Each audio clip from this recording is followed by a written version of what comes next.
Welcome to Bite at a Time Books, where we read you your favorite classics one bite at a time. My name is Bree Carlile, and I love to read and wanted to share my passion with listeners like you. If you want to know what's coming next and get updates from me, Bree, sign up for our newsletter at biteatatimebooks.com. Be sure to follow the show on your favorite podcast platform so you get all the new episodes. Or you can follow the show on YouTube, where we have playlists for all the stories. We're part of the Bite at a Time Books Productions Network. If you'd also like to hear what inspired your favorite classic author to write their novels, and what was going on in the world at the time, check out the Bite at a Time Books Behind the Story podcast, Tuesdays, wherever you listen to podcasts. Today we'll be continuing Alice's Adventures in Wonderland by Lewis Carroll. Chapter 6.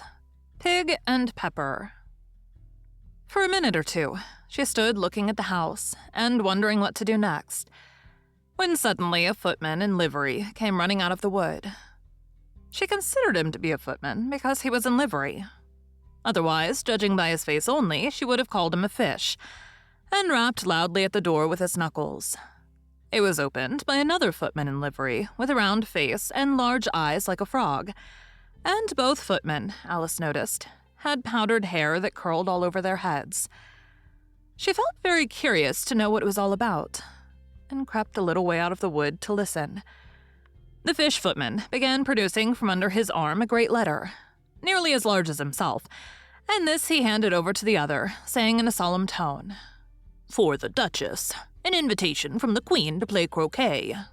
The frog footman repeated in the same solemn tone, only changing the order of the words a little, "From the Queen, an invitation for the Duchess to play croquet." Then they both bowed low, and their curls got entangled together. Alice laughed so much at this that she had to run back into the wood for fear of their hearing her, and when she next peeped out, the fish footman was gone, and the other was sitting on the ground near the door, staring stupidly up into the sky. Alice went timidly up to the door and knocked. "There's no sort of use in knocking," said the footman, "and that for two reasons. First, because I'm on the same side of the door as you are. Secondly, because they're making such a noise inside, no one could possibly hear you." And certainly, there was a most extraordinary noise going on within.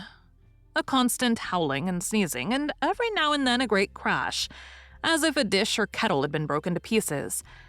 "Please, then," said Alice, "how am I to get in?" "There might be some sense in your knocking," the footman went on without attending to her, "if we had the door between us.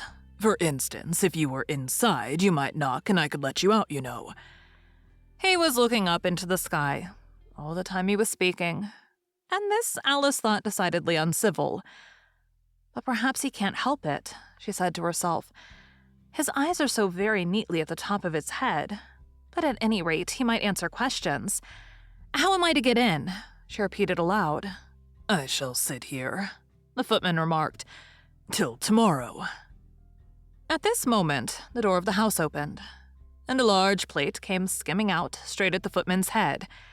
It just grazed his nose and broke to pieces against one of the trees behind him. "Or next day, maybe," the footman continued in the same tone, exactly as if nothing had happened. "How am I to get in?" asked Alice again, in a louder tone. "Are you to get in at all?" said the footman. "That's the first question, you know." It was, no doubt. Only Alice did not like to be told so. "It's really dreadful," she muttered to herself. "The way all the creatures argue. It's enough to drive one crazy." The footman seemed to think this a good opportunity for repeating his remark with variations.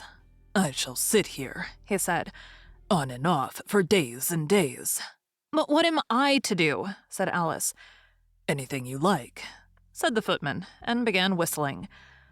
"Oh, there's no use in talking to him," said Alice desperately. "He's perfectly idiotic." And she opened the door and went in. The door led right into a large kitchen, which was full of smoke from one end to the other. The Duchess was sitting on a three-legged stool in the middle, nursing a baby. The cook was leaning over the fire, stirring a large cauldron which seemed to be full of soup. "There's certainly too much pepper in that soup," Alice said to herself, as well as she could for sneezing. There was certainly too much of it in the air. Even the Duchess sneezed occasionally. And as for the baby, it was sneezing and howling alternately without a moment's pause. The only things in the kitchen that did not sneeze were the cook and a large cat which was sitting on the hearth and grinning from ear to ear. "Please, would you tell me," said Alice, a little timidly, for she was not quite sure whether it was good manners for her to speak first, "why your cats grin like that?" "It's a Cheshire cat," said the Duchess, "and that's why. Pig!" She said the last word with such sudden violence that Alice quite jumped. But she saw in another moment that it was addressed to the baby and not to her, so she took courage and went on again. "I didn't know that Cheshire cats always grinned. In fact, I didn't know that cats could grin." "They all can," said the Duchess, "and most of them do." "I don't know of any that do," Alice said very politely, feeling quite pleased to have got into a conversation. "You don't know much," said the Duchess, "and that's a fact." Alice did not at all like the tone of this remark, and thought it would be as well to introduce some other subject of conversation. While she was trying to fix on one, the cook took the cauldron of soup off the fire, and at once set to work throwing everything within her reach at the Duchess and the baby.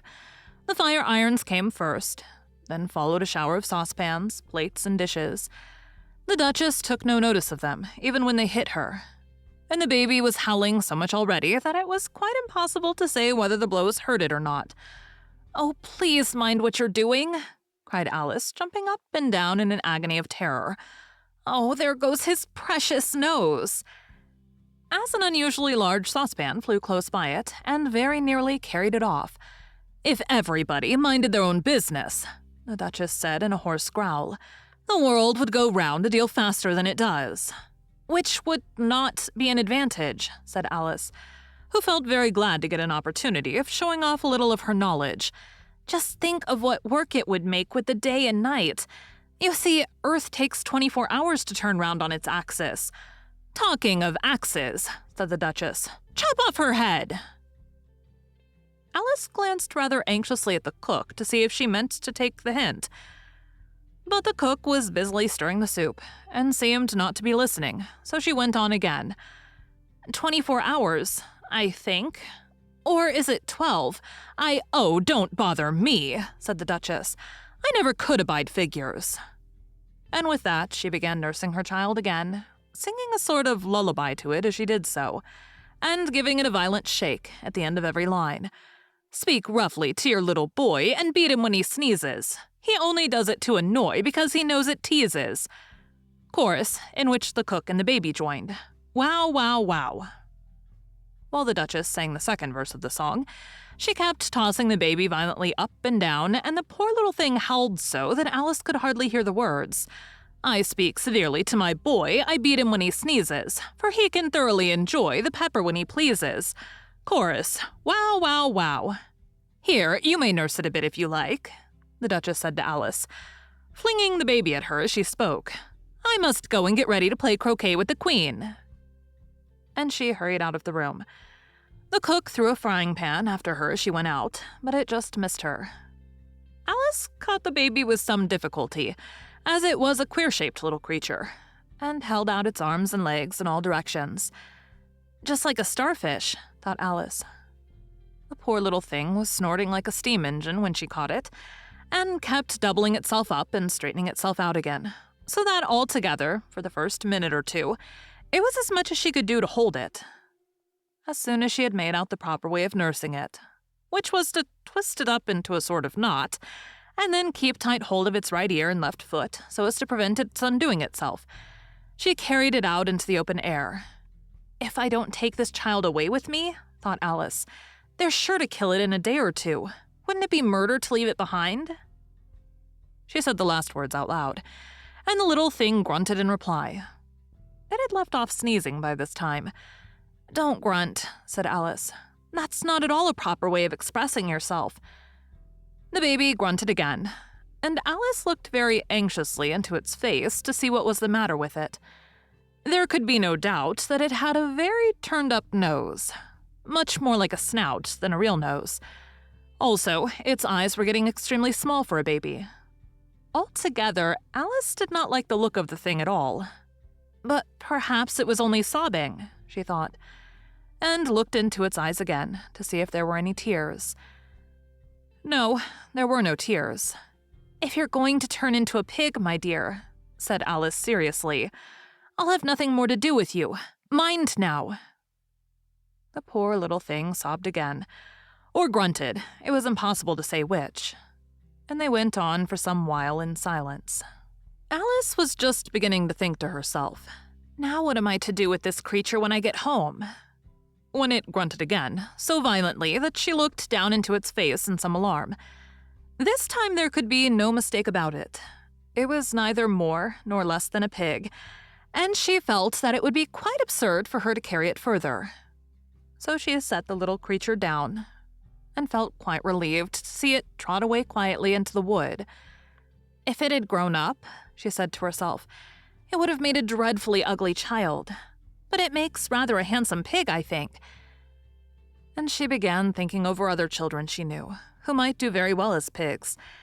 And she was just saying to herself, if one only knew the right way to change them, when she was a little startled by seeing the Cheshire Cat sitting on a bough of a tree a few yards off. The cat only grinned when it saw Alice. It looked good-natured, she thought. Still, it had very long claws and a great many teeth, so she felt that it ought to be treated with respect. "Cheshire Puss," she began, rather timidly, as she did not at all know whether it would like the name. However, it only grinned a little wider. "Come, it's pleased so far," thought Alice, and she went on. "Would you tell me, please, which way I ought to go from here?" "That depends a good deal on where you want to get to," said the cat. "So long as I get somewhere," Alice added as an explanation. "Oh, you're sure to do that," said the cat, "if you only walk long enough." Alice felt that this could not be denied, so she tried another question. "What sort of people live about here?" "In that direction," the cat said, waving its right paw round, "lives a hatter. And in that direction," waving the other paw, "lives a March hare. Visit either you like. They're both mad." "But I don't want to go among mad people," Alice remarked. "Oh, you can't help that," said the cat. "We're all mad here. I'm mad. You're mad. How do you know I'm mad?" said Alice. "You must be," said the cat, "or you wouldn't have come here." Alice didn't think that proved it at all. However, she went on. "And how do you know that you're mad?" "To begin with," said the cat, "a dog's not mad. You grant that?" "I suppose so," said Alice. "Well, then," the cat went on, "you see, a dog growls when it's angry, and wags its tail when it's pleased. Now I growl when I'm pleased, and wag my tail when I'm angry. Therefore, I'm mad." "I call it purring, not growling," said Alice. "Call it what you like," said the cat. "Do you play croquet with the Queen today?" "I should like it very much," said Alice, "but I haven't been invited yet." "You'll see me there," said the cat, and vanished. Alice was not much surprised at this. She was getting so used to queer things happening. While she was looking at the place where it had been, it suddenly appeared again. "By the by, what became of the baby?" said the cat. "I'd nearly forgotten to ask." "It turned into a pig," Alice quietly said, just as if it had come back in a natural way. "I thought it would," said the cat, and vanished again. Alice waited a little, half expecting to see it again. But it did not appear, and after a minute or two she walked on in the direction in which the March hare was said to live. "I've seen hatters before," she said to herself. "The March hare will be much the most interesting. And perhaps, as this is May, it won't be raving mad, at least not so mad as it was in March." As she said this, she looked up, and there was the cat again, sitting on a branch of a tree. "Did you say pig "Or fig," said the cat. "I said pig," replied Alice. "And I wish you wouldn't keep appearing and vanishing so suddenly. You make one quite giddy." "All right," said the cat. And this time it vanished quite slowly, beginning with the end of the tail and ending with the grin, which remained some time after the rest of it had gone. "Well, I've often seen a cat without a grin," thought Alice. "But a grin without a cat? It's the most curious thing I ever saw in my life." She had not gone much farther before she came in sight of the house of the March Hare. She thought it must be the right house, because the chimneys were shaped like ears, and the roof was thatched with fur. It was so large a house that she did not like to go nearer till she had nibbled some more of the left-hand bit of mushroom, and raised herself to about 2 feet high. Even then, she walked up towards it rather timidly, saying to herself, "Suppose it should be raving mad after all. I almost wish I'd gone to see the Hatter instead." Thank you for joining Bite at a Time Books today, while we read a bite of one of your favorite classics.